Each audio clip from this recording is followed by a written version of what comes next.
আসসালামু আলাইকুম সুপ্রিয় দর্শক। আজকের ভিডিওতে বাংলাদেশে মহার্ঘ ভাতা নিয়ে সর্বশেষ আপডেট নিয়ে কথা বলবো। যাই হোক, তো চলুন আমাদের মূল আলোচনায় চলে যাই। আর ভিডিওটি শুরু করার আগে অবশ্যই আপনি আমাদের চ্যানেলটি সাবস্ক্রাইব করে দেবেন। আমরা কিন্তু মহার্ঘ ভাতা নিয়ে সর্বশেষ আপডেটগুলো নিয়মিত আপনাদের জানিয়ে থাকছি। তো চলুন আমাদের মূল আলোচনায় চলে যাই। অবশেষে মহার্ঘ ভাতা নিয়ে তৃতীয় মিটিং এর চূড়ান্ত তারিখ হয়েছে।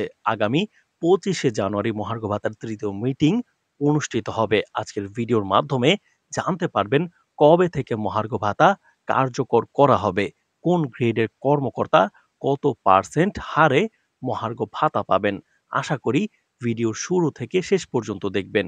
তাহলে চলুন শুরু করা যাক। বর্তমান সময়ে বাংলাদেশ সরকারি ও বেসরকারি চাকরিজীবীদের জন্য মহার্ঘ ভাতা একটি চর্চিত বিষয় হয়ে উঠেছে।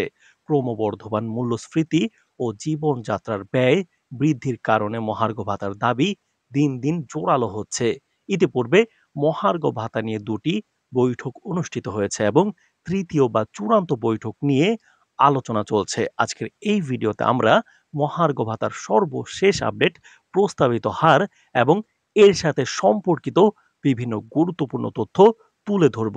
সরকারি চাকরিজীবীদের জন্য এবারই প্রথম গ্রেড অনুযায়ী মহার্ঘ ভাতা নির্ধারণ করা হয়েছে।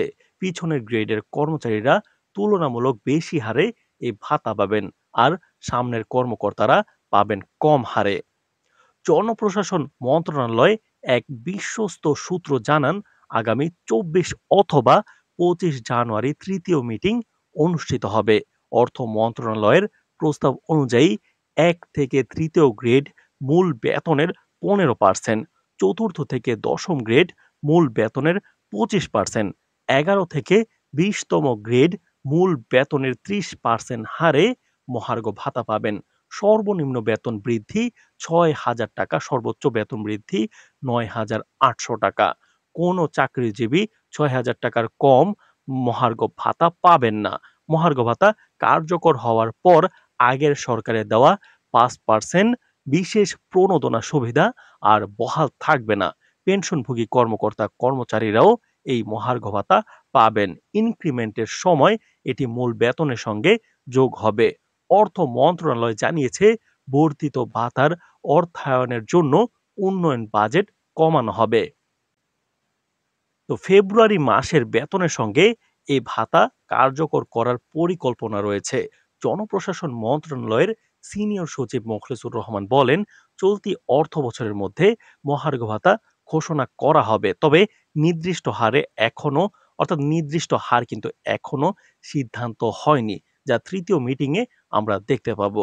তো 2015 সালের পে স্কেলের পর থেকে সরকারি চাকরিজীবীদের বেতন বাড়েনি, কিন্তু এ সময় নিত্য প্রয়োজনীয় দ্রব্যের মূল্যস্ফীতির চাপ বেড়েছে।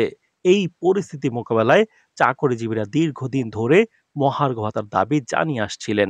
মহার্ঘ ভাতা নির্ধারণে গঠিত কমিটি জাতীয় বেতন স্কেল 2015 এর আওতায় মহার্ঘ ভাতার প্রযোজ্যতা ও প্রাপ্যতার বিষয়ে পর্যালোচনা করে সুপারিশ করেছে। ভিডিওটি শুরু থেকে শেষ পর্যন্ত দেখার জন্য আপনাকে অসংখ্য অসংখ্য ধন্যবাদ। ভিডিওটি ভালো লাগলে অবশ্যই চ্যানেলটি সাবস্ক্রাইব করে ভিডিওটি শেয়ার করে দিবেন। সবাই ভালো থাকবেন। আসসালামু আলাইকুম।